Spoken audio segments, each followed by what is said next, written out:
Question straight line coordinate geometry का है। इस क्वेश्चन में कह रहा find the equation of a straight line which makes 15 degree angle with positive direction of x axis and which cuts the intercept of length 4 on the negative direction of y axis. मतलब कि ये x axis, ये y axis हो गया, ये x axis है। तो जो जिस लाइन का इक्वेशन निकालना है वो एक्स एक्सिस से 15 डिग्री एंगल बना रहा है और वाई एक्सिस को, ये वाई एक्सिस को जो है उसे ये 4 यूनिट लेंथ इंटरसेप्ट कर रहा है। ये ओरिजिन हो गया, तो यहाँ से यहाँ तक का लेंथ कितना है, 4 है। 4 है तो इस पॉइंट का कोऑर्डिनेट क्या हो जाएगा, 0, -4, क्योंकि निगेटिव बाई एक्सिस में कट कर रहा है, पॉजिटिव में नहीं, निगेटिव बाई एक्सिस में। तो इस इक्वेशन का, इस लाइन का इक्वेशन लिखना है। तो इक्वेशन लिखने के लिए क्या चाहिए, एक स्ट्रेट लाइन के इक्वेशन को लिखने के लिए एक स्लोप चाहिए और एक पॉइंट जिससे पास कर रहा है। तो 0, -4 से ये लाइन पास कर रहा है, तो इस ये पॉइंट मिल गया और ये एंगल दिया हुआ है 15 डिग्री, स्लोप निकल जाएगा एक्स एक्सिस से। तो क्या करेंगे, पहले हम स्लोप लिखते हैं। स्लोप क्या होगा, slope of required line, slope of required line क्या होता है, स्लोप m = tan थीटा होता है। थीटा यहाँ पर कितना 15 डिग्री और पॉजिटिव एक्स एक्सिस से बनना चाहिए। तो tan 15 डिग्री का मान क्या होता है, tan 15 डिग्री का मान होता है √3 - 1 बटे √3 + 1। ये मेरा स्लोप हो गया। इसे हम रेशनलाइज भी कर सकते हैं,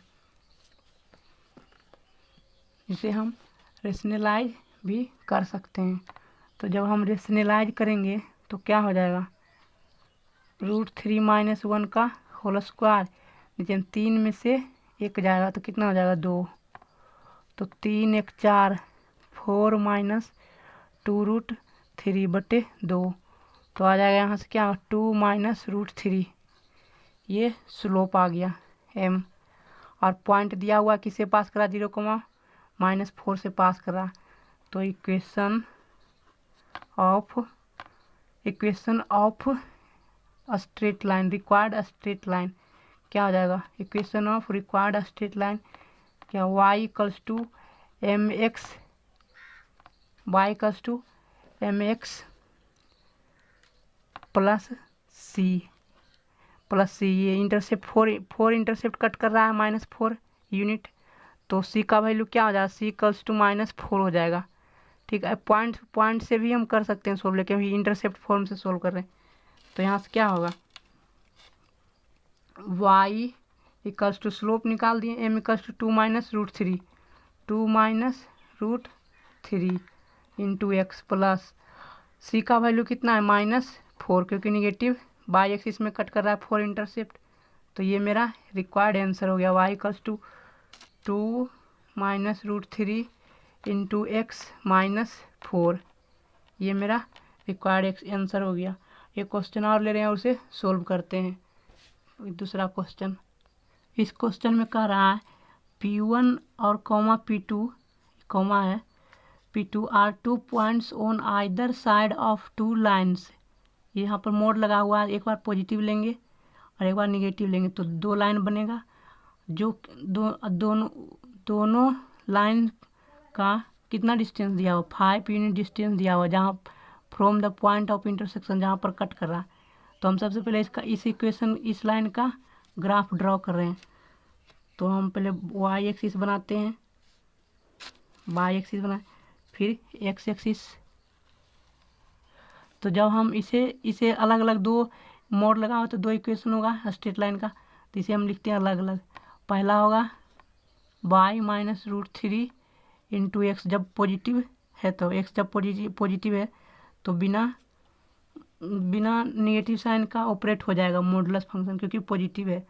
जब निगेटिव रहता है तो माइनस साइन लग जाता है, हटा, और मॉडुलस हट जाता है, =2। और एक तो दूसरा क्या होगा, y = -√3 × -x = 2 व्हेन x < 0।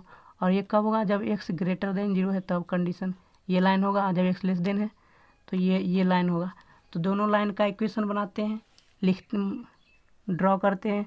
हम देख रहे हैं कि ये लाइन y इक्वल्स टू क्या है, इधर लाइन दाएं तरफ लाएंगे तो क्या होगा, √3x+2, जो कि √3 tan थीटा होता है, tan थीटा। तो tan 60 डिग्री का मान √3 होता है, तो positive direction of x axis से कौन बनाता है 60 डिग्री। तो ये लाइन 60 डिग्री कोण बनाएगा, यहाँ से 60 डिग्री कोण बनाएगा, और ये लाइन तो कहीं कुछ इस तरह से होगा। इस लाइन का equation y equals to √3x+2 क्या होगा, y इक्वल्स टू √3x+2। ठीक, इसी प्रकार दूसरा लाइन भी ड्रॉ करेंगे। दूसरा लाइन क्या आ जाएगा, माइनस माइनस प्लस, लेकिन दाएं तरफ जाएगा तो -√3 × x+2 हो जाएगा। तो इसका निगेटिव है -√3, तो -√3 कब होता है, जब 120 डिग्री कोण बनाता है। Positive direction of x axis से 120 डिग्री कोण बनाएगा। तो यहाँ तक तो 90 है, थोड़ा कुछ सेकेंड पार्ट में जाएगा, सेकेंड क्वाड्रेंट में जाएगा तो कहीं यहाँ पर इंटरसेक्ट करेगा। ठीक, यहाँ से यहाँ तक का 120 डिग्री कोण हो गया, ये लाइन हो गया। ठीक, इस लाइन का नाम देते हैं AB और इस लाइन का नाम देते हैं CD। ठीक, तो हम जानते हैं कि ये दोनों लाइन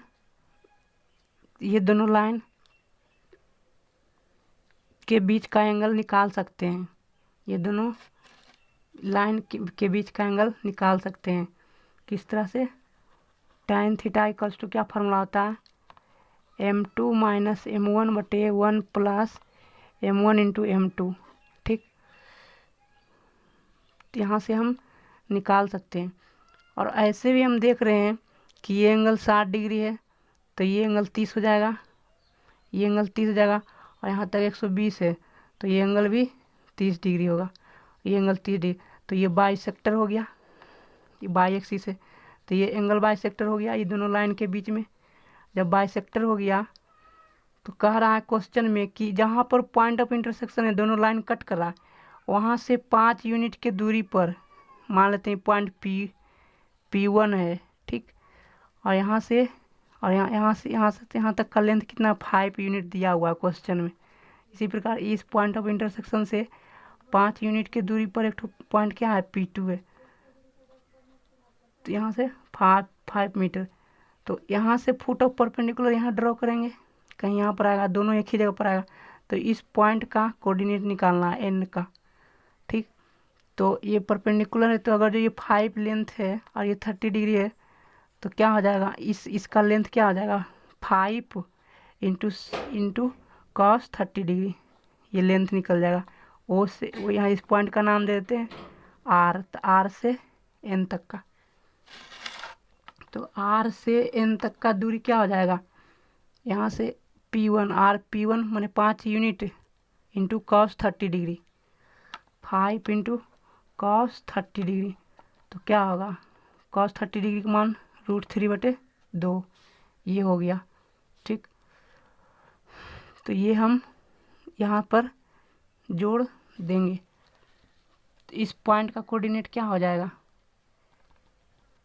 और ये इंटरसेप्ट जो है वो बाई में +2 इंटरसेप्ट है, बाई में +2 इंटरसेप्ट है। तो इस पॉइंट का कोऑर्डिनेट निकालने के लिए हमें क्या करना पड़ेगा, इसमें 2 यूनिट जोड़ देंगे। कोऑर्डिनेट ऑफ ये पॉइंट N को निकालने के लिए क्या करेंगे, 5√3/2, और उसमें से क्या करेंगे, उसको जोड़ देंगे प्लस में 2 जो इंटरसेप्ट है। तो क्या होगा, 5√3 + 4/2, ये आएगा बाई कोऑर्डिनेट, और एक्स कोऑर्डिनेट तो बाई एक्सिस पर 0 होता है, तो क्या हो जाएगा 0, क्या हो जाएगा 5√3/2 + 4, ये मेरा कोऑर्डिनेट हो जाएगा। एक दूसरा क्वेश्चन लेते हैं और उसे सोल्व करते हैं। इस क्वेश्चन में कह रहा है the perpendicular from the origin to a line meets it at point -2,9, मतलब कि ये कोऑर्डिनेट एक्सिस से ओरिजिन से उस लाइन पर मीट करता है उस पॉइंट को -2,9 है, मतलब सेकेंड क्वाड्रेंट में। तो सेकेंड क्वाड्रेंट कहीं यहाँ पर होगा -2,9। तो ओरिजिन से यहाँ तक जो हम पॉइंट को मिलाते हैं ये परपेंडिकुलर होता है किस लाइन पर, उस लाइन पर जिससे मिलता है। तो परपेंडिकुलर होता है मतलब 90 डिग्री कोण बनाएगा ये पर। तो ये रिक्वायर्ड लाइन है, ये लाइन ही रिक्वायर्ड है जिसका मुझे इक्वेशन लिखना है। ठीक, तो हम ये ओरिजिन हो गया 0,0। अगर जो हम इसका स्लोप निकाल लेंगे, ये पॉइंट मान लेते हैं ए है, ओ ए पॉइंट का स्लोप निकाल देंगे तो ये लाइन का स्लोप निकल जाएगा परपेंडिकुलर कंडीशन लगा करके। तो क्या होगा, इस ओ ए लाइन का स्लोप क्या होगा, स्लोप ऑफ लाइन ओ ए। तो क्या होता है m equals to y2 minus y1 बटे x2 माइनस x1। तो 0 में से 9 गया तो -9 बटे 0 में से -2 गया तो +2 हो जाएगा। ये मेरा स्लोप आ गया इस लाइन का। ठीक, इस लाइन का स्लोप आ गया, लेकिन ये लाइन और ये लाइन परपेंडिकुलर है तो क्या होगा, परपेंडिकुलर का कंडीशन लगाएंगे। मान लेते हैं कि इस लाइन का स्लोप m2 है, तो m क्या हो जाएगा, परपेंडिकुलर कंडीशन m2 स्लोप और इस लाइन का स्लोप जो m है, m दोनों का गुणनफल क्या होना चाहिए -1, क्योंकि परपेंडिकुलर है, परपेंडिकुलर कंडीशन है दोनों एक दूसरे से। तो m2 बराबर क्या हो जाएगा, m1 का मान तो आ गया -9/2, -9/2 इक्वल्स टू -1। तो यहाँ से आ जाएगा मेरा m2 बराबर 2/9। ठीक, ये स्लोप निकाल दिए। तो अब हमें इक्वेशन लिखना है रिक्वायर्ड स्ट्रेट लाइन का। तो ये जो लाइन है जिसे हमें इक्वेशन निकालना है -2,9 से पास कर रहा है। तो इक्वेशन क्या होगा, equation of the required line, equation of the required line y minus y1 equals to m into x minus x1। ठीक, तो y1 कितना है, किस पॉइंट से पास कर रहा है, बाई कोऑर्डिनेट क्या है जिस पॉइंट से पास कर रहा है 9 है, यहाँ पर 9 है बाई कोऑर्डिनेट, इससे पास कर रहा है। तो बाई लिखेंगे, कितना लिखेंगे 9। ठीक, तो यहाँ पर लिखेंगे 9 इक्वल्स टू स्लोप कितना दिया 2/9, 2/9। x माइनस x1 कितना है, x1 -2 है, तो माइनस माइनस क्या हो जाएगा प्लस। ये मेरा रिक्वायर्ड इक्वेशन ऑफ लाइन हो गया। 9y minus 81 equals to 2x + 4। इसे हम अरेंज करके लिख सकते हैं 2x minus 9y + 81 4 85 equals to 0। ये मेरा आंसर हो गया। एक और क्वेश्चन लेते हैं और उसे सोल्व करते हैं। इस क्वेश्चन में कह रहा है find the equation of A line which divides the join 1,0 and 3,0 in the ratio of 2:1।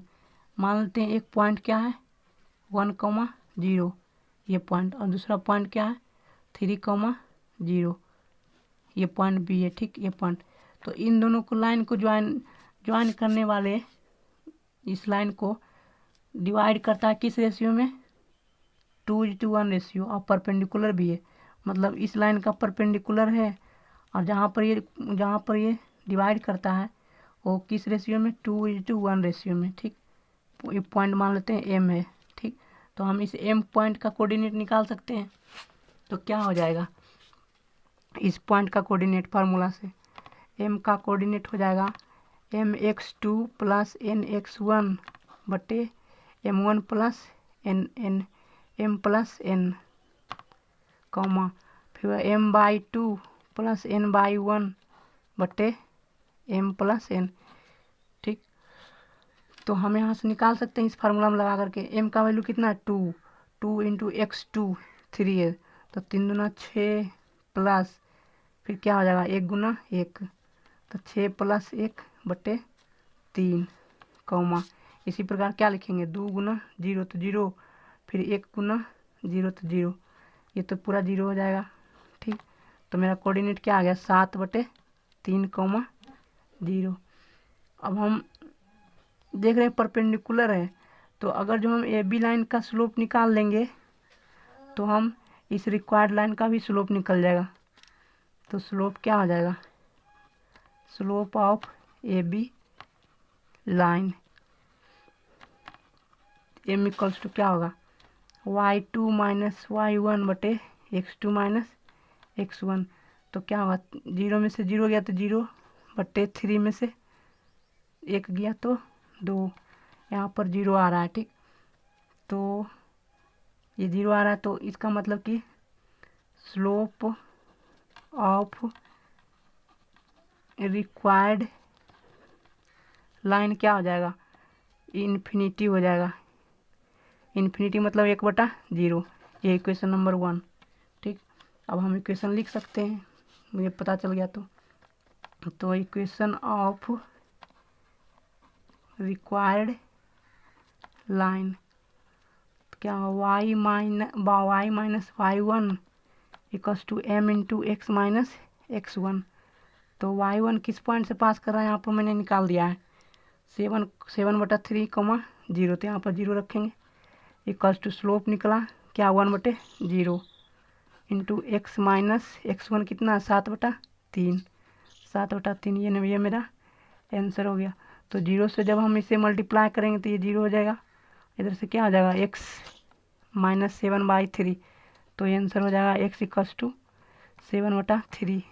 ये मेरा आंसर हो गया। एक दूसरा क्वेश्चन लेते हैं और उसे सोल्व करते हैं। इस क्वेश्चन में कह रहा है the mid points of sides of triangle are given. एक ट्रायंगल के साइड्स का 3 मिड पॉइंट दिया हुआ है।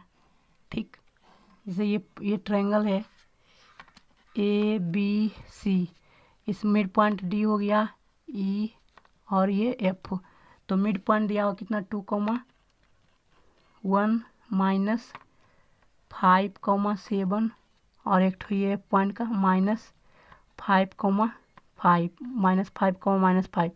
ठीक, तो हम इसको ज्वाइन कर देते हैं। ठीक, तो हम जानते हैं ज्योमेट्री से कि डी लाइन इस तीसरे साइड बीसी के पैरेलल होता है और लेंथ में आधा होता है। तो हम स्लोप अगर जो डी का स्लोप निकल जाएगा वही बीसी का स्लोप हो जाएगा। इसी प्रकार डीएफ का जो स्लोप होगा वो एसी का स्लोप हो जाएगा, और इसी प्रकार जो ईएफ का जो स्लोप होगा वही एबी का स्लोप हो जाएगा। पैरेलल रहता है तो, क्योंकि सारा पैरेलल है और पॉइंट से पास कर रहा है तो हम डायरेक्ट लिख सकते हैं इक्वेशन तीनों साइड का। तो हम डायरेक्ट सोल्व कर रहे हैं। इक्वेशन ऑफ लाइन क्या ए बी लाइन का स्लोप, तो क्या हो जाएगा y minus y1 equals to m into x minus x1। तो y माइनस y1 किस पॉइंट से पास करा है b, y कोऑर्डिनेट क्या 1, तो -1 हो जाएगा इक्वल्स टू। तो हमें इस लाइन का स्लोप निकालने के लिए इसका यूज करेंगे, EF का स्लोप के बराबर हो जाएगा। तो क्या होगा -5 में से -7 जाएगा तो कितना होगा -12 बटे, फिर -5 में से -5 जाएगा तो माइनस प्लस जाएगा तो 0 हो जाएगा, नीचे 0 इंटू एक्स माइनस x1। तो x1 कितना 2, ये 2, ये मेरा एक इक्वेशन हो गया। तो 0 इधर से क्या हो जाएगा -12 इंटू एक्स माइनस 2। ठीक, तो यहाँ से मेरा आंसर क्या आ जाएगा x इक्वल्स टू 2। एक इक्वेशन निकल गया साइड का ट्रायंगल का। इसी प्रकार हम दूसरा निकाल रहे हैं, ये BC equation of BC line. तो BC लाइन का स्लोप निकालने के लिए क्या करेंगे, DE लाइन का स्लोप हो जाएगा और इस पॉइंट से पास कर रहा है -5 से। तो डायरेक्ट लिख रहे हैं बाई माइनस बाई1 कितना है -5, तो माइनस प्लस हो जाएगा 5 इक्वल्स टू स्लोप निकाल रहे हैं, स्लोप m का वैल्यू। तो क्या होगा 7 में से 1 गया 6 बटे -5 में से -2 जाएगा तो माइनस कितना हो जाएगा 7 इंटू एक्स माइनस x1। तो x1 कितना 5, तो माइनस प्लस, ये मेरा रिक्वायर्ड आंसर हो गया -7 -35 इक्वल्स टू 6x + 30। ये मेरा रिक्वायर्ड आंसर हो गया दूसरी साइड का। और तीसरा साइड का भी इक्वेशन इसी तरह से लिख सकते हैं, इक्वेशन ऑफ लाइन AC क्या हो जाएगा y-7। ठीक, हम डायरेक्ट कर रहे हैं क्योंकि किस पॉइंट से पास कर रहा है, 7 से पास कर रहा है। 7 स्लोप निकाल देंगे DEF से, तो -5 में से गया -6 बटा -5 में से 2 गया -7, तो माइनस माइनस प्लस हो जाएगा। ठीक, 6/7 हो जाएगा, 6/7 हो जाएगा इंटू x माइनस x1 कितना माइनस माइनस प्लस 5 हो गया। ये मेरा रिक्वायर्ड आंसर हो गया 7/-49 इक्वल्स टू 6x + 30। ये मेरा आंसर हो गया। ठीक, ये मेरा आंसर हो गया।